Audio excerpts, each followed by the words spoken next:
Welcome back, and thank you for tuning in to my channel. I've got another thrilling story for you, and I hope you enjoy every minute of it. So let's dive in and get this story started. Jake's boots hit the driveway softly as he stepped out of his truck, weighed down by a grueling 24-hour shift. His gear reeked of smoke and sweat as he fumbled with his keys, the metal cool against his rough hands.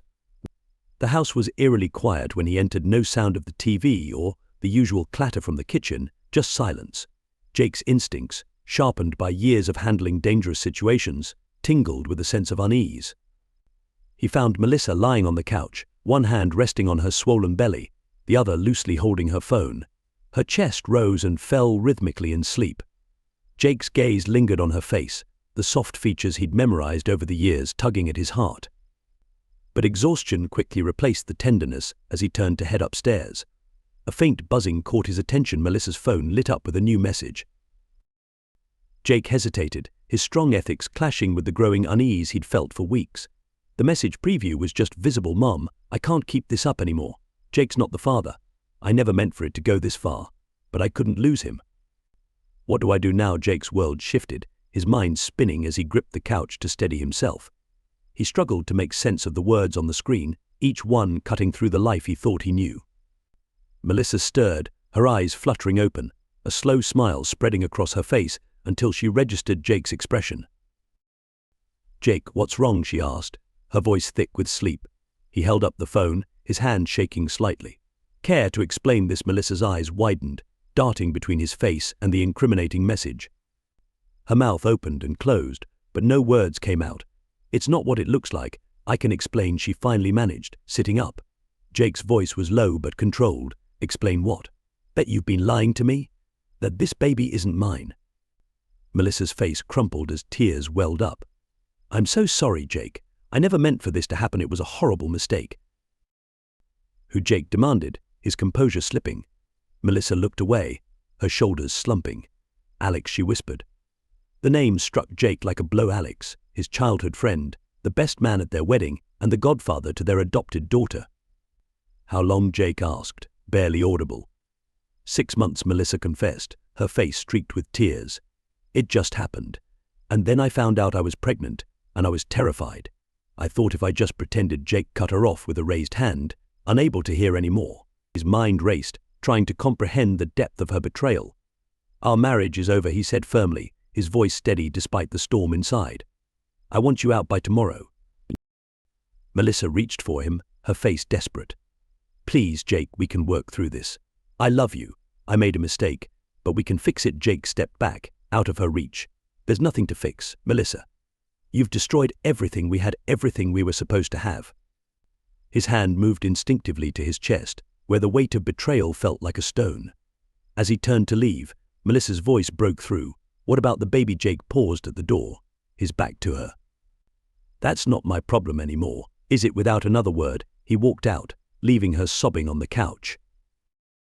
The next morning, Jake sat across from Sarah Blackwood, a divorce attorney known for her ruthlessness. The office, with its polished wood and leather, contrasted sharply with Jake's disheveled appearance. "So, Mr. Buford," Sarah began, pen ready over a legal pad, "you want to file for divorce before the baby is born?" Jake nodded, his jaw tight. "Yes, and I want to challenge paternity." Sarah's eyebrows lifted slightly. "I see. And do you have proof of your wife's infidelity?" Jake pulled out his phone, sliding it across the desk. "Text messages, credit card statements for hotel bookings, it's all there." As Sarah reviewed the evidence, Jake's phone buzzed with a news alert. Instinctively, his focus shifted. A massive wildfire had broken out in the nearby national forest. "I'm sorry," Jake said, standing up abruptly, "but I have to go. Duty calls." Sarah nodded, understanding in her eyes. "We'll continue later. I'll start the paperwork based on what you've given me." Jake rushed to the fire station, pushing his personal turmoil aside as he prepared to face the crisis at hand. As he put on his gear, he overheard murmurs from his colleagues. "Poor Jake," someone said softly. "Can't believe Melissa did that to him with Alex. Of all people." Another voice chimed in. "Talk about betrayal." Jake froze, his hands pausing on his helmet. The affair had been an open secret. His friends, his co-workers, they had all known. The realization was like a second betrayal, compounding the pain of Melissa's infidelity. Swallowing the hurt, Jake pushed it aside. There was a fire to fight, and lives were on the line. There was no time for distractions. As the team headed out with sirens blaring, Jake's mind shifted into professional mode, leaving his personal struggles behind. Months passed in a blur of legal meetings, long shifts, and sleepless nights. Jake threw himself into his work, volunteering for the most dangerous tasks. His co-workers worried, but none dared confront him. The day of the baby's birth arrived with a heavy sense of inevitability. Jake stood outside the maternity ward, his heart torn between wanting to see the child he had once anticipated and the urge to run away, pretending none of it was happening. A nurse approached, clipboard in hand. "Mr. Buford, we're ready for the paternity test." Jake nodded, his throat tight, and followed her into a small room. The procedure was quick and impersonal, the swab brushing against his cheek, barely registering as his mind wandered. Days later, Jake sat in his lawyer's office, staring at the paternity results. The words swam in front of him, but their meaning was unmistakable. He was not the father. Sarah's voice broke through the haze. "Jake, we need to discuss our next steps. With these results, we have a solid case for paternity fraud." Jake looked up and nodded. "Do it. File the lawsuit. Melissa needs to face the consequences of what she's done." As Sarah made her notes, Jake's phone rang. It was his financial advisor, sounding panicked. "Jake, I hate to tell you this, but there's been some unusual activity in your investment accounts." But it seemed someone had been using insider information to sabotage Jake's real estate investments. As his mind pieced things together, he realized Alex, a real estate developer, and Melissa, who had access to Jake's financial details, were likely involved.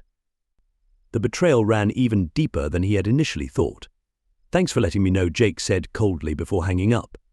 Turning to Sarah, he said, "We need to add something to the lawsuit. Melissa and her lover have been busy with more than just their affair." Sarah's eyes lit up at the possibility of a more intricate case. "Tell me everything," she said, ready to take notes. Jake began explaining the tangled web of deception that had ensnared him, and as he spoke, a plan began to form. Melissa and Alex had tried to ruin his life, but now it was Jake's turn to fight back. The smell of smoke still clung to his gear as he trudged into the fire station, his eyes bloodshot and face etched with exhaustion. The wildfire, which had been raging for weeks, showed no sign of slowing, and Jake had been working double shifts, pushing himself to his limits. But as he reached for his locker, he overheard part of a conversation in the chief's office. "We need a new captain, someone who can handle the pressure." "What about Buford? He's been working harder than anyone." Jake paused, his hand resting on the locker door. He hadn't been aiming for a promotion, but the idea settled in his mind like a spark in dry brush. 2 days later, Jake stood in front of the chief, accepting the captain's badge with a mix of pride and determination. As he pinned it onto his uniform, he couldn't help but think of how Melissa might have reacted to the news in another life. The thought was like a splash of cold water, a reminder of the betrayal that had brought him here. Jake threw himself into his new role with a drive that bordered on obsession. He studied city maps, analyzed fire patterns, and drilled his team rigorously. If anyone noticed the dark circles under his eyes, or the way his hands shook from too much caffeine and too little rest, they didn't mention it. One afternoon, while reviewing permit applications for new construction, a familiar name caught Jake's eye: Alex Development Corporation. The company was seeking approval for a major project on the outskirts of town, right in the path of the wildfire. Jake's jaw clenched. He could almost hear Alex pitching the project to investors, using Melissa's inside knowledge to undercut Jake's investments. Without hesitation, Jake grabbed his red stamp. "Application denied," he muttered, slamming the stamp down with more force than necessary. Insufficient fire safety measures. It wasn't a lie, the plans were shoddy and rushed, but Jake knew he was letting his personal feelings cloud his judgment. Jake hesitated, the pen hovering over the denial form. Was he any better than they were if he abused his position like this? After a moment of contemplation, he set the pen down. He wouldn't lower himself to their level. Instead, he pulled out a new form and began outlining the changes needed to bring the project up to code. It would delay Alex's plans, but it would be legitimate. As Jake worked, his thoughts returned to the insider trading he had uncovered. He had been sitting on that information for weeks, unsure of how to proceed. Now, with his new rank and the respect it commanded, he saw a clear path forward. That evening, after his shift ended, Jake sat in his truck in the station's parking lot, his finger hovering over the send button on his phone. The email addressed to the SEC detailed Alex's suspicious trading activities, complete with documentation. It was all anonymous, of course. Jake had been careful about that. He took a deep breath and pressed send as the email whooshed away. Jake felt a weight lift from his shoulders. He was fighting back, but he was doing it the right way. The next morning, as Jake drove to the station, he noticed the plume of smoke on the horizon had grown larger. The wildfire was creeping closer to town, an ever-present threat looming over everything. Jake gripped the steering wheel tighter. He had a job to do, both as a firefighter and as a man seeking justice, and he wouldn't let the fire or his personal demons win. Later that night, Jake's phone buzzed insistently on his nightstand, pulling him out of a restless sleep. He glanced at the clock, 3:17 a.m. His heart raced, expecting bad news about the fire, but the name on the screen made his blood run cold for a different reason: Melissa. He let the call go to voicemail, but moments later, a text appeared. "Jay, please, we need to talk. It's important." Jake stared at the message, torn by conflicting emotions. Part of him wanted to ignore it, to continue cutting her out of his life, but another part, one he hated, still cared. Before he could decide, another text came through. "I'm outside. Please, just 5 minutes." Cursing under his breath, Jake threw on a t-shirt and jeans and headed downstairs, bracing himself for whatever was about to happen.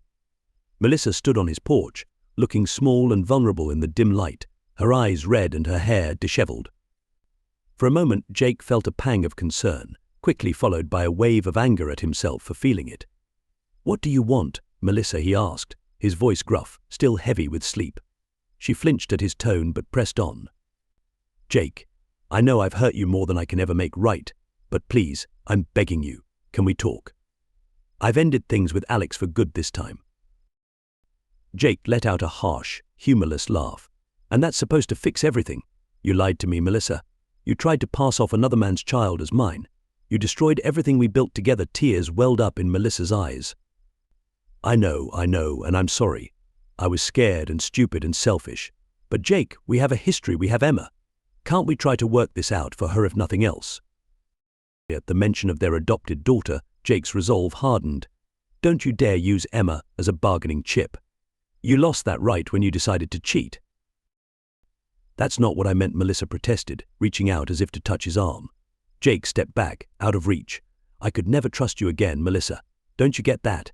Every word you say, every action you take, I'd always be wondering if it's another lie, another betrayal."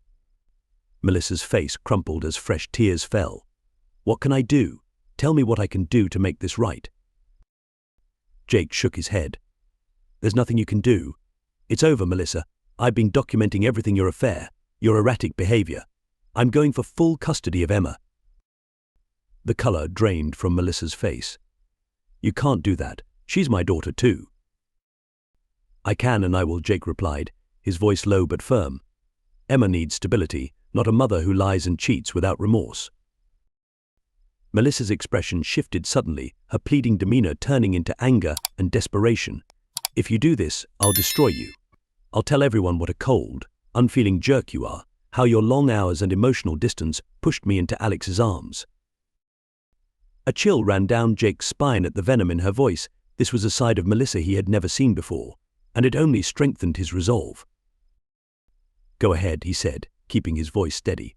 "Tell them whatever you want. The truth will come out eventually." As he turned to go back inside, Melissa's voice called out, "This isn't over, Jake. You'll regret this." Closing the door behind him, Jake leaned against it, his heart racing. He knew Melissa was right about one thing: this wasn't over. But he was ready for whatever came next.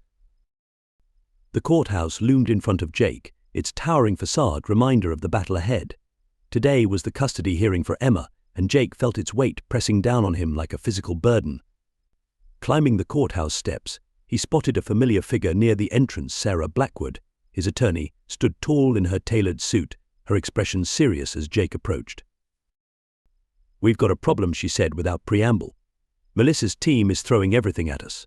They're portraying you as an absent father, too committed to your job to properly care for Emma."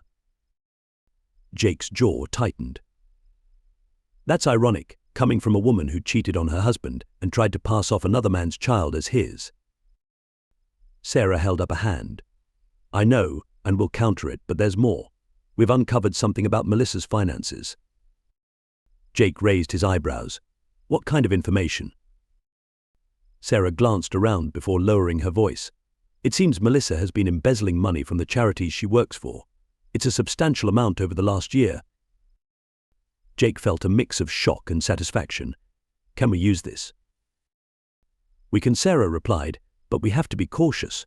If we present it in court, it becomes public, and that could damage the charity's reputation, potentially hurting the people it helps. Jake ran a hand through his hair, his mind racing. He thought of the good the charity did. Could he really expose this, even to win custody of Emma? What if we report it anonymously to the charity's board, not the court? Jake suggested. It's the right thing to do, and it might force Melissa to resign without harming the charity. Sarah considered this, then nodded. That could work. It would certainly strengthen our case if Melissa lost her job over financial misconduct. As they walked into the courthouse, Jake felt a renewed sense of purpose. He wasn't just fighting for Emma, he was fighting for what was right. The hearing was intense. Melissa's lawyers painted Jake as a workaholic, too busy with his job to be a good father. They pointed to the long hours, missed school events, and the times he had to cancel plans due to work emergencies. But Jake's legal team was prepared. They presented evidence showing his involvement in Emma's life, helping her with homework via video calls during night shifts, adjusting his schedule to attend her dance recital, and planning special father-daughter days on his days off. When the judge called for a recess, Jake stepped into the hallway to clear his head. Lost in thought, he nearly collided with someone coming around the corner. "Watch it," Hero sneered, a familiar voice. Jake looked up to see Alex standing in front of him, a smirk on his face. Every muscle in Jake's body tensed. His fists clenched at his sides. "What are you doing here?" Jake asked, gritting his teeth. The smirk on Alex's face widened. "Just supporting a friend. Melissa needs all the help she can get, dealing with a vindictive ex like you." Jake laughed bitterly. "Vindictive? That's rich, coming from the guy who slept with his best friend's wife and used insider information to try to ruin him." For a moment, Alex's smirk faltered, but he quickly recovered, leaning in closer. His voice dropped to a whisper. "Speaking of that, I've got an offer for you.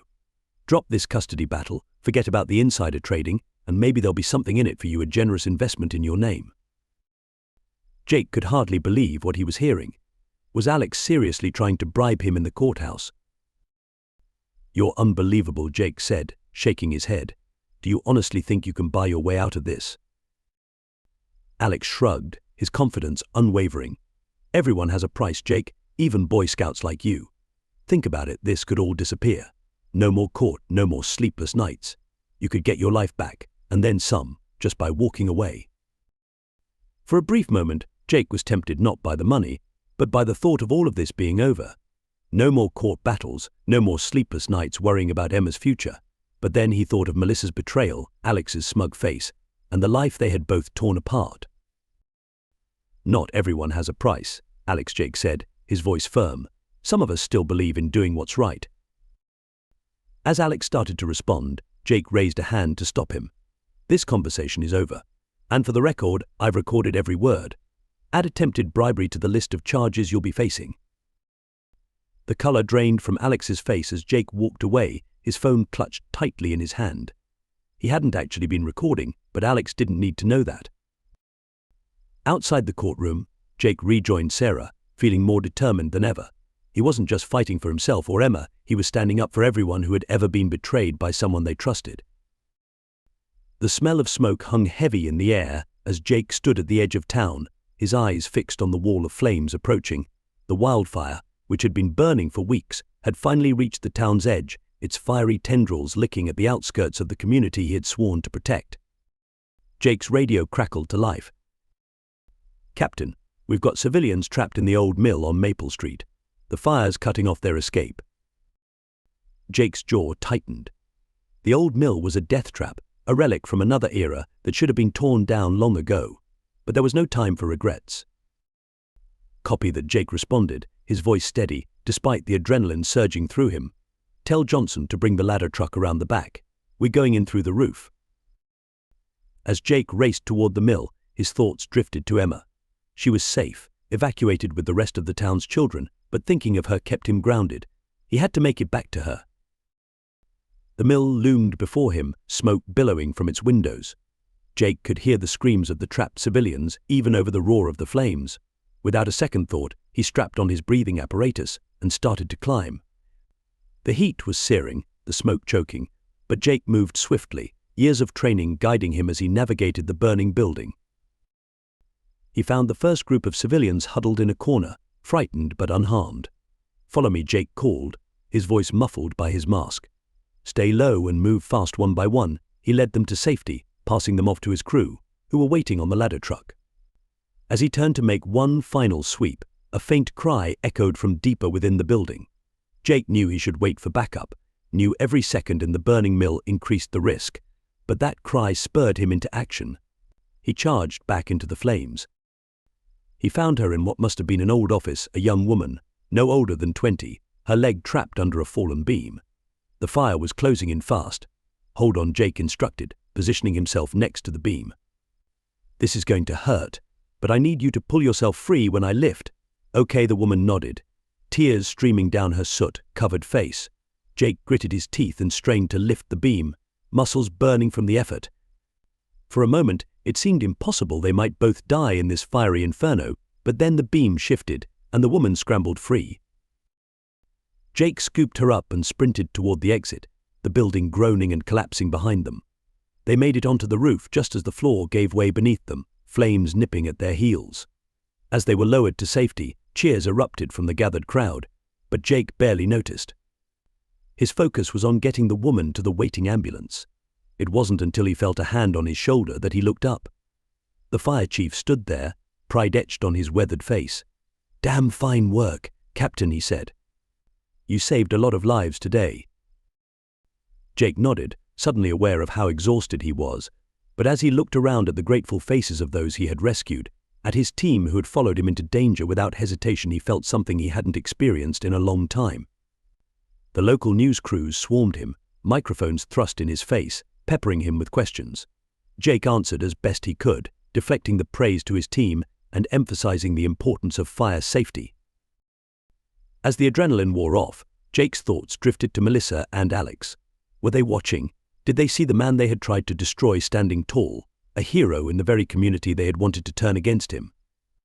But he quickly pushed those thoughts aside. The fire was still raging, and there was more work to do. He turned back to his team, ready to tackle whatever came next. Little did he know, across town Melissa and Alex were indeed watching and plotting their next move. In the days that followed, Jake's face was splashed across every local news outlet. "Hero firefighter saves dozens in daring rescue," the headlines declared. Jake tried to avoid the attention, focusing instead on the ongoing efforts to contain the wildfire and protect the town. But the public adoration was hard to ignore. People stopped him in the street to shake his hand or thank him. Local businesses put up signs praising the fire department, often singling out Jake by name.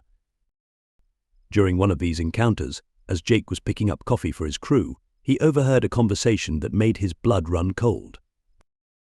"Did you hear about that firefighter, Captain?" one woman whispered to another. "I heard his ex-wife is saying he was negligent, that he put lives at risk." Jake froze, his hand hovering over the cream dispenser, listening intently.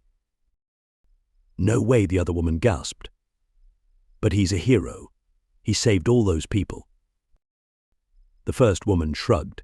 "That's what I heard. Apparently there's evidence. His ex and her new boyfriend brought it to the fire chief this morning." Jake's mind raced. Of course it was Melissa and Alex. They couldn't stand to see him succeed, couldn't bear to watch him rise above the chaos they'd caused. They were trying to discredit him, to ruin his reputation, just as it was at its peak. He left the coffee shop in a daze, his mind spinning with possibilities. What kind of evidence could they have fabricated, and more importantly, how could he prove it was false?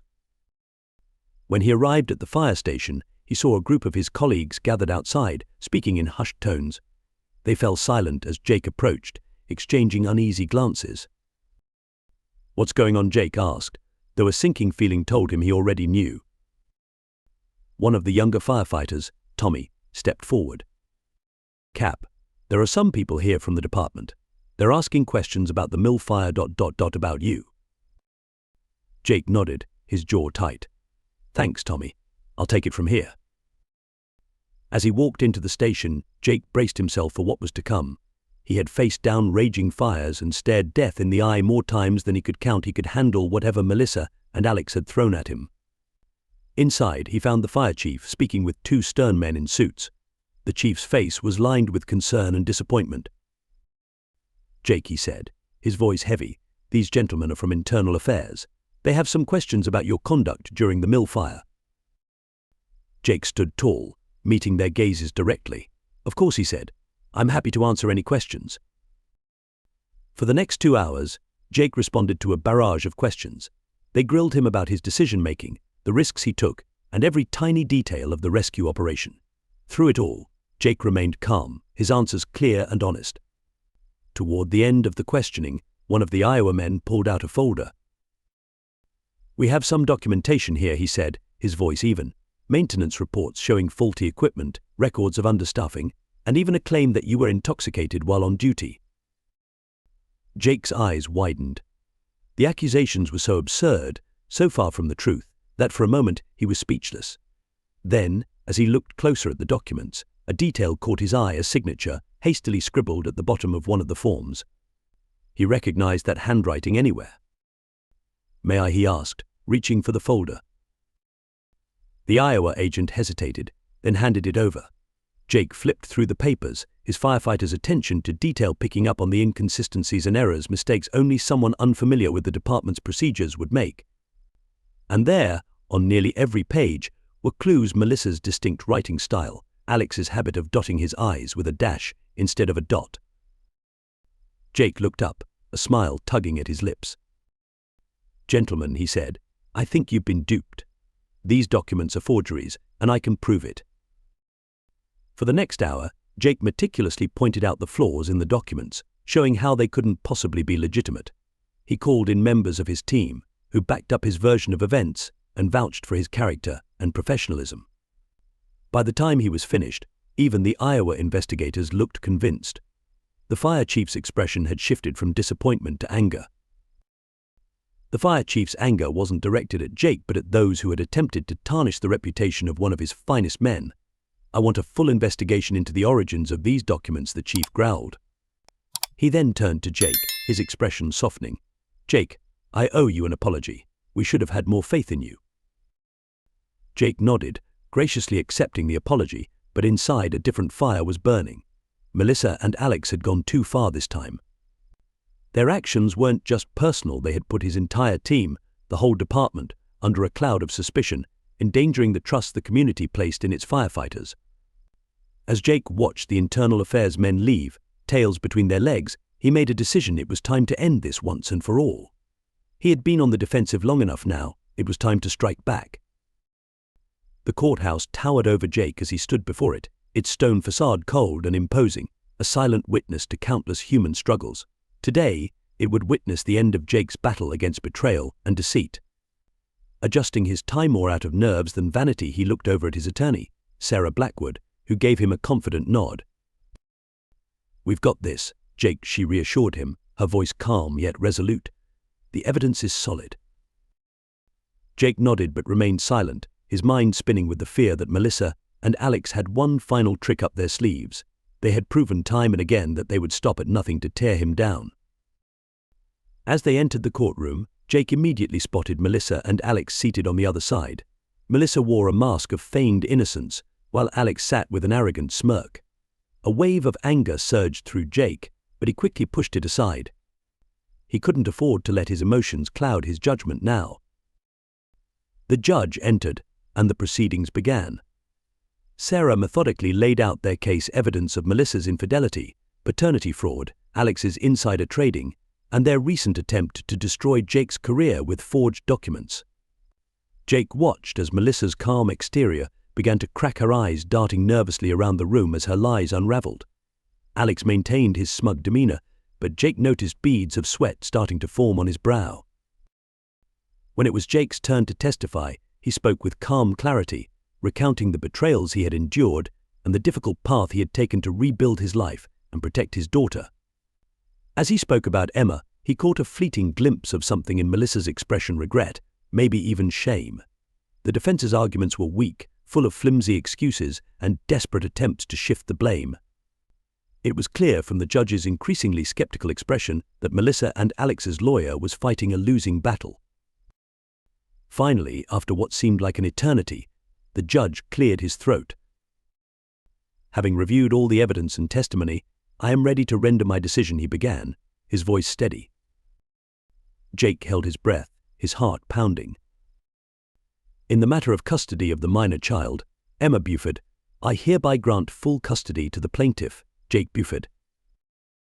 A wave of relief washed over Jake. Emma was safe. She would be with him, far away from the toxic influence of Melissa's betrayal. But the judge wasn't done. "Furthermore, in the matter of the paternity fraud lawsuit, I find in favor of the plaintiff. The defendant, Melissa Buford, is ordered to pay damages in the amount of $500,000. Jake heard Melissa gasp, her hand reaching out to clutch Alex's arm. But the judge still wasn't finished. "Finally, I am referring the evidence of embezzlement and insider trading to the district attorney's office for further investigation and potential criminal charges." The courtroom buzzed with murmurs. Jake sat in stunned silence, almost unable to believe it was over. They hadn't just won, they had triumphed completely. As the gavel fell, signaling the end of the proceedings, Jake allowed himself to smile for the first time in months. He turned to Sarah and shook her hand firmly. "Thank you," he said, his voice thick with emotion, "for everything." Sarah smiled warmly. "You did the hard part, Jake. You stood strong through it all. Now go be with your daughter." As Jake left the courthouse, he was immediately surrounded by reporters, all clamoring for a statement. For a moment, he considered brushing past them, eager to get to Emma, but then he stopped and turned to face the cameras. "Today, justice was served," he began, his voice steady. "But this isn't just about me. It's about anyone who's ever been betrayed by someone they trusted. It's about standing up for what's right, no matter the cost." He paused, reflecting on the long, painful journey that had brought him to this moment. "I'm grateful for the court's decision, but the real victory here is the truth finally coming to light. Now, if you'll excuse me, I have a daughter to hug." Jake walked away, leaving the reporters behind. A weight had lifted from his shoulders, not just the legal battles, but the burden of betrayal and pain he had carried for so long. He had faced his demons and emerged stronger. Later that evening, as Jake sat in his living room with Emma asleep beside him, he thought about the future. The settlement money was far more than he had ever expected, and an idea began to take shape. The next morning, he called Sarah. "I need help setting something up," he said. "I want to use part of the settlement to start a support group for men who've gone through similar situations: paternity fraud, betrayal, false accusations. I want to help them fight back, to know they're not alone." Sarah's voice was warm with approval. "That's a wonderful idea, Jake. I'll get the paperwork started right away." As Jake hung up the phone, he felt a sense of purpose that had been missing for a long time. He had won his battle, but there were others out there still fighting, and he could help them. For the first time in months, he allowed himself to truly relax. He had his daughter, his integrity, and a new mission. Melissa and Alex were facing the consequences of their actions, and the future once bleak now shone with promise. Little did Jake know, however, that the final act of this drama was yet to unfold. Melissa and Alex, backed into a corner and facing ruin, were about to make one last desperate move. The fire station was quiet in the early hours before dawn, the air still heavy with the lingering scent of smoke from the now contained wildfire. Jake sat at his desk, going over reports and planning the day's assignments. The victory in court had energized him, and he threw himself into his work with renewed vigor. But a noise from the apparatus bay drew his attention. Frowning, Jake stood and walked toward the sound. The station was staffed, but most of the crew was either asleep or out on a medical call. Who could be out there at this hour? As he stepped into the bay, the sight that met him sent a chill down his spine. Melissa and Alex stood there, their faces twisted with a mix of fury and desperation. Alex held a gas can, the stench of accelerant already filling the air. "What the hell are you doing?" Jake demanded, his voice sharp with disbelief and anger. Melissa's laugh was bitter, tinged with hysteria. "What does it look like? "Jake, we're burning it all down, just like you did to us," Alex shouted, his voice dripping with fury. Jake's mind raced, assessing the situation. The fire station was old, the wood dry. If they ignited a fire here, it could spread quickly, threatening not only the station but also the surrounding neighborhood. Jake took a breath, keeping his voice level, despite the fear and anger surging through him. "Think about what you're doing," he urged. "This isn't just about me. You're putting innocent lives in danger." Alex sneered, shaking the gas can, its contents sloshing ominously. "You should have thought about that before you ruined us. Do you have any idea what you've done? I'm facing prison, and Melissa has lost everything. This is your fault." Jake took a cautious step forward, hands raised in a gesture of peace. "It's not too late to stop this. Whatever you're feeling, this isn't the answer. Think about Emma. Melissa, what would she think if she saw you now?" At the mention of her daughter, Melissa hesitated, the manic glint in her eyes fading slightly. But Alex was too far gone, consumed by rage and desperation. "Enough talk," Alex snarled, flicking open a lighter. The small flame danced between them, a symbol of the destruction about to unfold. In an instant, Jake's instincts took over. He lunged at Alex, tackling him to the ground. The lighter flew across the floor, its flame extinguishing as it skidded away. Melissa let out a piercing scream, her voice cutting through the stillness of the pre-dawn hour. The commotion stirred the sleeping firefighters, who rushed into the bay, quickly assessing the situation. "Call the police," Jake shouted as he struggled to keep Alex pinned to the ground. Alex fought like a cornered animal, thrashing wildly in his desperation. Meanwhile, Melissa stood frozen, the weight of what they had nearly done crashing down on her. Two firefighters moved to restrain her, and she offered no resistance, her eyes glued to the struggle between Jake and Alex. During the frantic scuffle, Alex's elbow knocked over the gas can, spilling its contents across the floor. The strong smell of gasoline filled the enclosed space. "We need to evacuate," Jake called out, his voice strained as he fought to control Alex. "Everyone out. Now." The station's alarm blared to life, its shrill sound echoing through the building. The firefighters moved with practiced precision, securing their equipment and ensuring everyone was accounted for. As Jake finally managed to restrain Alex, he glanced up and saw flames beginning to lick at the spilled gasoline. In their struggle, they must have triggered a spark. "Fire!" Jake shouted, hauling Alex to his feet. "Move! Move! Move! Move!" The evacuation was swift but urgent. Jake, still gripping Alex tightly, was one of the last to leave the building. As they emerged into the cool night air, the sound of approaching sirens filled the air police and additional fire units were on their way.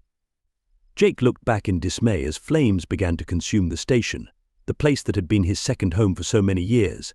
But there was no time for sentimentality. Lives were on the line. With Alex handed over to his colleagues, Jake sprang into action.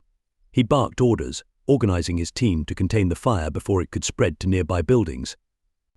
As he directed the firefighting efforts, Jake couldn't help but notice the bitter irony. Here he was, saving Melissa and Alex from a disaster of their own making, just as he had saved so many others throughout his career. The fire raged on, devouring the old wooden structure with relentless fury. Jake and his team worked tirelessly, their movements coordinated like a well-rehearsed dance of hoses, ladders, and axes. Hours passed in a blur of heat, smoke, and exertion. Finally, as the sun began to rise, they brought the fire under control. The station was a total loss, but they had prevented the flames from spreading to nearby homes. Exhausted, covered in soot, and reeking of smoke, Jake surveyed the charred remains of the station. The symbolism wasn't lost on him. The fire had destroyed the physical remnants of his old life, but from the ashes he would rise anew. As he turned, he saw Melissa and Alex being led away in handcuffs, their faces a mix of shame, fear, and defeat. As they passed him, Melissa paused, her eyes meeting Jake's. "I'm sorry," she whispered, her voice barely audible over the crackling aftermath of the fire. "For everything." Jake gave a small nod, too drained to speak. He watched as they were placed in separate police cars and driven away, out of his life for good. The fire chief approached, placing a firm hand on Jake's shoulder. "You did good, son," he said. "Saved a lot of lives today." Jake managed a weak smile. "Just doing my job, Chief." But as the scene cleared and the investigation into the fire began, Jake found himself standing alone amidst the chaos. He pulled out his phone and dialed a familiar number. "Emma, it's Dad." "I'm okay, sweetheart. There was a fire, but I'm fine. I'll be home soon." Hanging up, Jake took a deep breath. The air still smelled of smoke, but beneath it, he could sense the faint promise of something new, hope, perhaps, or a fresh start. He looked around at his team, at the community members who had gathered to offer support, and at the rising sun painting the sky in shades of pink and gold. These were his people now. This was his life. Straightening his shoulders, Jake prepared himself for whatever came next. He had survived betrayal, fought through adversity, and come out stronger. The fire that Melissa and Alex had set both literally and figuratively had not consumed him. Instead, it had forged him anew. As he walked toward the gathered crowd, Jake felt a deep sense of peace. The long nightmare was finally over. He had his daughter, his integrity, and a community that stood behind him. The future, once uncertain, now stretched before him full of possibilities. Jake allowed himself a small smile, ready for whatever challenges life might bring. After all, he had faced the flames and emerged unscathed. Whatever lay ahead, he would face it with the same courage and determination that had carried him through this ordeal. The sun climbed higher in the sky, its warmth bathing the scene as Jake began to coordinate the cleanup efforts. He knew that this wasn't an ending, but a new beginning, a fresh chapter in a life that had been tested by fire and proven unbreakable. And so, our story comes to an end. Feel free to share your thoughts in the comments below. Thanks for taking the time to read. If you enjoyed this story, please subscribe to the channel. Click on the video you see on the screen, and I'll see you there.